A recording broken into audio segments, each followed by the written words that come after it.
अखिल भारतीय जीवासेना जिल्हा उस्मानाबाद आयोजित आज या ठिकाणी साहित्यरत्न अण्णाभाऊ साठे यांच्या सोबत सावलीसारखे खंबीरपणे उभे राहणारे, त्यांचे खंदे समर्थक असणारे शाहीर अमर शेख यांचा स्मृती दिवस, तसेच तथागत गौतम बुद्ध यांनी समता, स्वतंत्रता, न्याय, बंधुता यावर आधारित समतावादी विचार या भारतामध्ये सुरू केले, त्यावर त्या अष्टांगिक मार्ग सुरू केला आणि आपल्या जीवनाचा उद्धार आपण स्वतः करू शकतो ही विचारधारा संपूर्ण जगामध्ये घेऊन जाण्याचं काम तथागत गौतम बुद्धांनी केलं आणि त्यांचे अनुयायी, त्यांचे शिष्य महापंडित भंते उपाली यांच्या जयंती तसेच यांची आज स्मृती दिवस आहे आणि त्यांना अभिवादन करण्यासाठी आज आपण या ठिकाणी एकत्रित आलेलो आहोत। आणि आजच्या या कार्यक्रमासाठी शेख मुख्तार साहेब, आम आदमी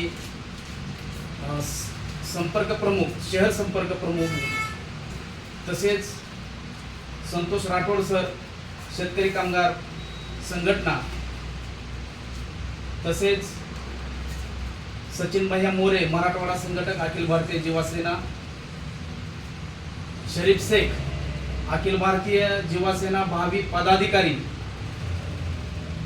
खंडू जाधव सर, तसेच चंद्रकांत पवार, गोविंद साडेकर आणि आताच आपल्या समोर ज्यांनी शाहीर अमर शेख यांच्याविषयी जे काय विचार, त्यांचं मार्गदर्शन आपल्याला या ठिकाणी मिळालं, असे विनोद लांडगे सर यांच्या या कार्यक्रमाचं सुंदर असं नियोजन करणारे अखिल भारतीय जीवासेनेचे धडाडीचे कार्यकर्ते, अखिल भारतीय जीवासेनेचे जिल्हाध्यक्ष माननीय नामदेवजी वाघमारे।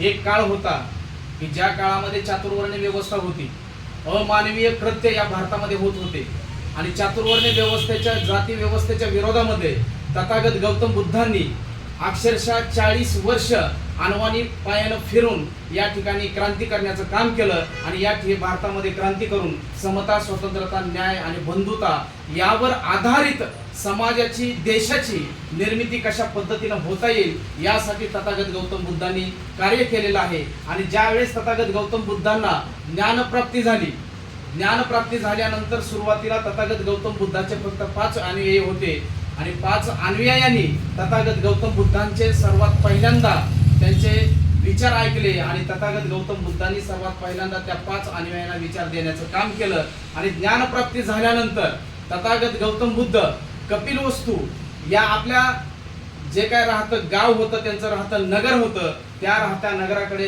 तथागत गौतम बुद्ध रवाना झाले आणि तथागत गौतम बुद्ध रवाना झाल्यानंतर त्या कपिलवस्तू या ठिकाणी त्या नगरातील सर्वांना ज्ञान देण्याचं काम केलं, ज्ञानदान करण्याचं काम केलं।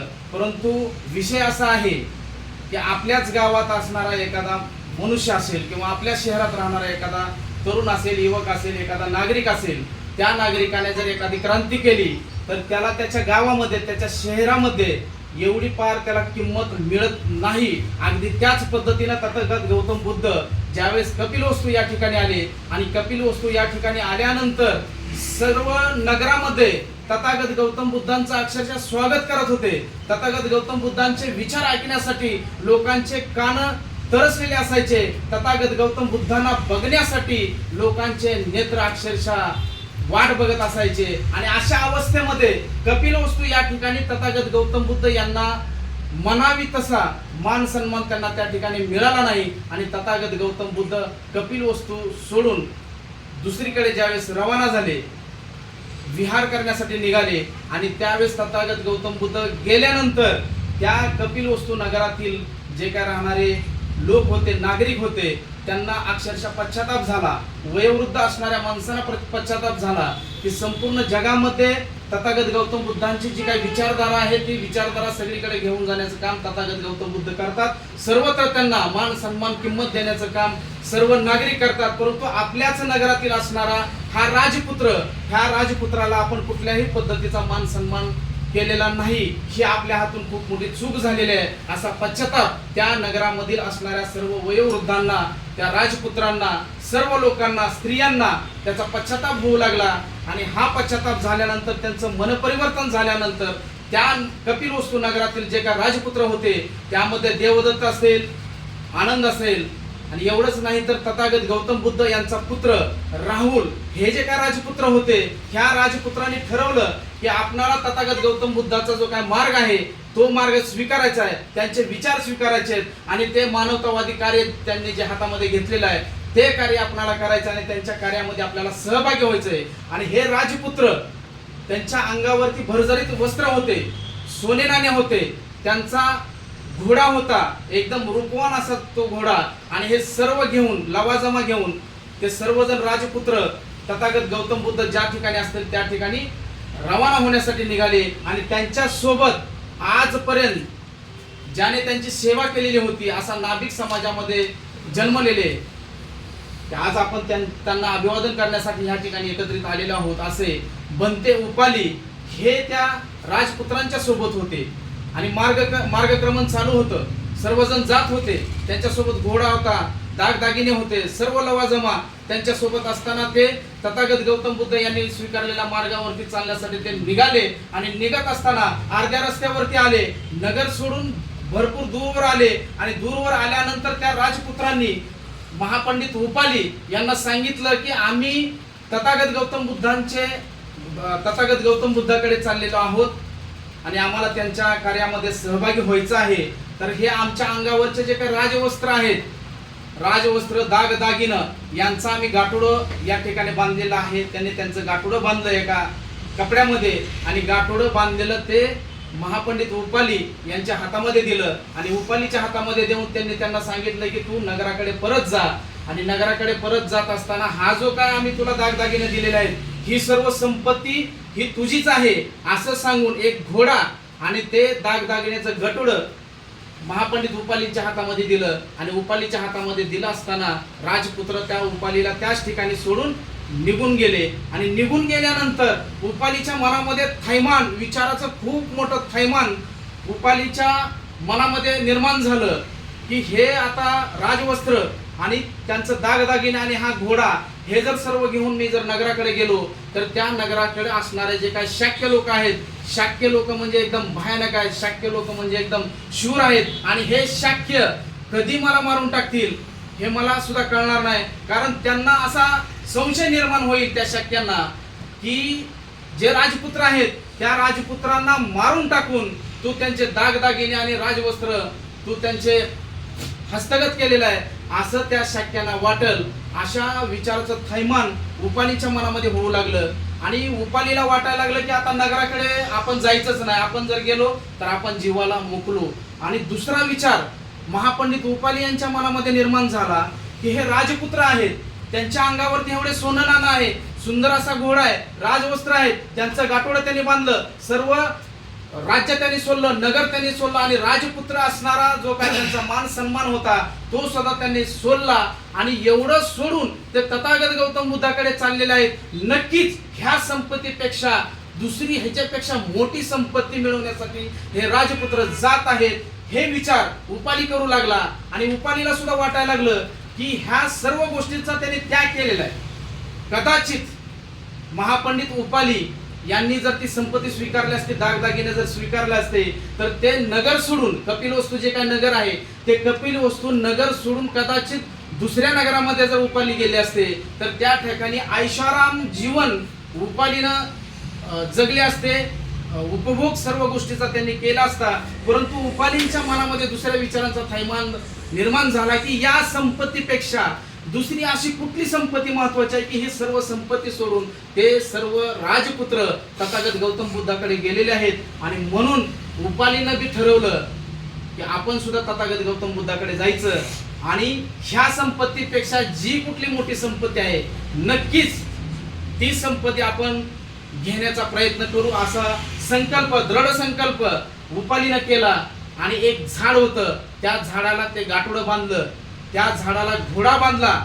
घोडं आणि गाठोडं जो काही गरजवंत माणूस येईल तो ते घेऊन जाईल अशी त्यांनी इच्छा व्यक्त केली. आणि दृढ संकल्प करून ते राजपुत्र ज्या मार्गाने गेले त्या मार्गाने उपाली त्यांच्या पाठोपाठ गेले. आणि त्यांच्या पाठोपाठ जाऊन धावत पळत जाऊन त्या राजपुत्राला त्यांनी गाठलं. आणि गाठल्यानंतर त्या राजपुत्रापुढं रुपालीनी आपली इच्छा व्यक्त केली की मला सुद्धा तुमच्या सोबत घ्या, मला सुद्धा तुमच्या सोबत यायचंय.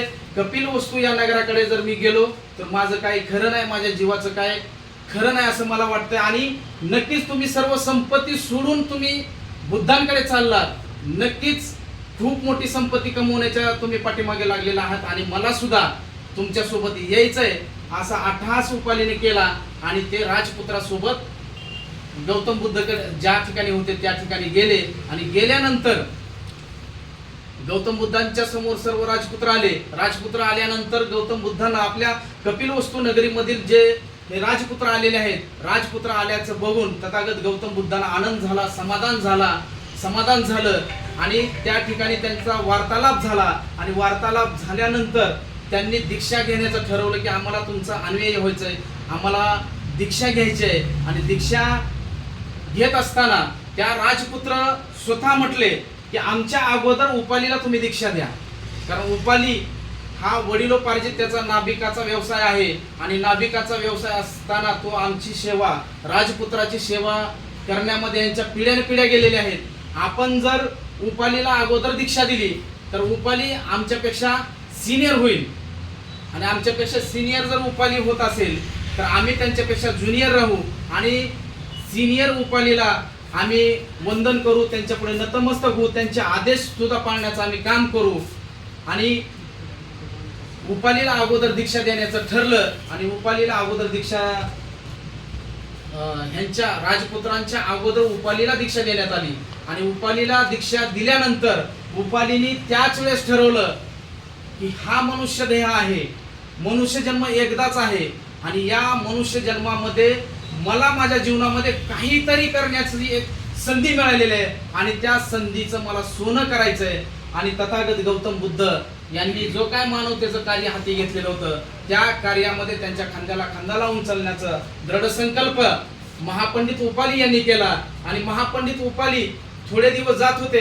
आणि थोडे दिवस जात असताना महापंडित उपालींनी तथागत गौतम बुद्धांना आपली इच्छा व्यक्त केली की मला जंगलामध्ये जायचं आणि जंगलामध्ये जाऊन भरपूर प्रमाणामध्ये योगाभ्यास करायचा, मला त्या ठिकाणी ज्ञानार्जन करायचंय. त्यावेळेस तथागत गौतम बुद्ध महापंडित उपाली यांना म्हणाले की नाही, तू माझ्या जवळ थांब आणि विनयाचे जे काही नियम आहेत, माणसाने माणसासोबत माणसासारखं कशा पद्धतीने वागलं पाहिजे हे नियम मी तुला या ठिकाणी सांगन. आणि तथागत गौतम बुद्धांनी कंटिन्यू 24 तास महापंडित उपाली यांना सोबत ठेवलं. आणि उपाली यांना सोबत ठेवून विनय कसा असला पाहिजे, माणसानं कसं वागलं पाहिजे याचे नियम, हे सर्व विचार तथागत गौतम बुद्धांनी उपालीला सांगितलं. आणि उपालीला सांगितल्यानंतर उपालीने ते ज्ञान ग्रहण केलं, ज्ञानार्जन केलं. आणि ज्ञानार्जन करत असताना जवळजवळ मगाशीच वाघमारे साहेबांनी सांगितलं की महापंडित उपाली यांना 47 देशामध्ये ओळखलं जात नाही. तर 47 देशामध्ये महापंडित उपाली यांना नंदनवन वंदन केलं जातं, त्यांच्यापुढे मस्तक टेकलं जातं. आणि त्यांच्या विचारापुढे जवळजवळ 47 देशाची लोक त्यांच्या विचारापुढे झुकतात. ही खऱ्या अर्थानं आपल्यासाठी खूप अभिमानाची आणि स्वाभिमानाची बाब आहे. आणि ज्यावेळेस तथागत गौतम बुद्धांचा महानिर्वाण झाला आणि महानिर्वाण झाल्यानंतर तिसरी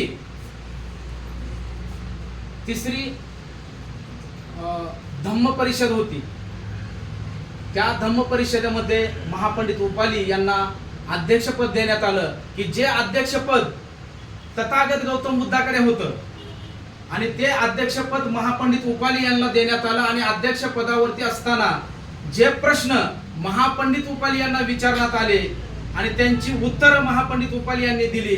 आणि ते प्रश्न आणि उत्तरं याच्यामधून विनय, त्यांचा जो ग्रंथ होता विनय पिटक, या ग्रंथाची निर्मिती त्यावेळेस झालेली आहे. आणि विनय पिटक या ग्रंथामध्ये माणसानं माणसासोबत कशा पद्धतीनं वागलं पाहिजे याचे नियम महापंडित उपाली यांनी त्या ठिकाणी दिलेले आहेत. आणि महापंडित उपाली यांनी त्यांच्या आयुष्याचं सोनं करून घेतलं समतावादी विचारानं. त्यांनी त्यांच्या आयुष्याचं सोनं करून घेतलं प्रयत्नवादी विचारानं. त्यांनी त्यांच्या जीवनाचं सोनं करून घेतलं विज्ञानवादी विचारानं. आणि ह्याच विचाराची प्रेरणा घेऊन महापंडित उपाली यांची प्रेरणा घेऊन आपण सुद्धा आपल्या जीवनामध्ये ह्या तत्वानं आपण आपल्या जीवनाचा उद्धार स्वतः करू शकतो एवढीच अपेक्षा या ठिकाणी करतो. आणि जाता जाता एवढंच सांगतो की महापंडित उपाली यांचं जर आयुष्यमान जर आपण बघितलं तर त्यांचं आयुष्यमान जवळजवळ 150 वर्ष महापंडित उपाली हे जीवन जगलेले आहेत. 150 वर्ष त्यांचं आयुष्यमान होतं. आणि 150 वर्ष जगणं म्हणजे ही काय साधी सुधी गोष्ट नाही. त्यासाठी सर्व आरोग्याचे जेवढे काय नियम होते त्या आरोग्याचे सर्व नियम महापंडित उपाली यांनी पाळलेले होते. आणि जवळजवळ 3 राजांच्या सत्ता, म्हणजे समजा आजोबा राजा असेल, आजोबाच्या अगोदर पंजोबा राजा असेल, पंजोबा आजोबा आणि त्याच्यानंतर वडील, अशा जवळजवळ 3 सत्ता ज्यांच्या डोळ्याने ज्यांनी बघितल्या असे महापंडित उपाली यांच्या जयंतीच्या निमित्तानं आणि स्मृती दिनाच्या निमित्तानं परत एकदा अखिल भारतीय जीवासेना जिल्हा उस्मानाबाद यांच्या ठिकाणी यांच्या वतीनं त्यांना विनम्र अभिवादन या ठिकाणी करतो. आणि मी थांबतो. जय उपाली, जय अमर शेख, अमर रहे अमर रहे, अमर शेख अमर रहे, अमर रहे अमर रहे. शाहीर अमर शेख अमर रहे.